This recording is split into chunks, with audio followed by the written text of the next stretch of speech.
কলকাতার রাজারহাটের ওয়েস্ট বেড়াবেড়ি মেঠোপাড়া এলাকা। ঝনঝনগলির 4 তলা ভবনের 2য় তলায় A3 ফ্ল্যাট।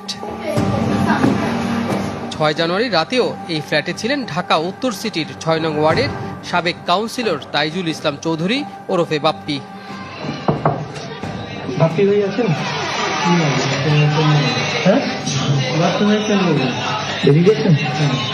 বাপ্পিকে পাওয়া না গেলেও ওই ফ্ল্যাটে দেখা মেলে পলাতক শেরেবাংলানগর থানা স্বেচ্ছাসেবক লীগের সাধারণ সম্পাদক মুশফিকুর রহমান উজ্জ্বল, একই থানার স্বেচ্ছাসেবক লীগের সহসভাপতি সজিবুল ইসলাম এবং ঢাকা বিশ্ববিদ্যালয় ছাত্রলীগের সাবেক সাধারণ সম্পাদক ওমর শরীফের।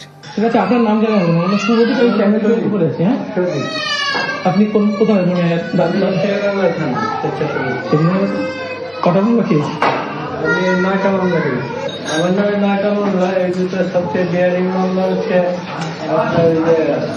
রাষ্ট্রদূতের গাড়ির উপর হামলা যে মামলাটা। আমার হাদির মামলা দেয়নি তো?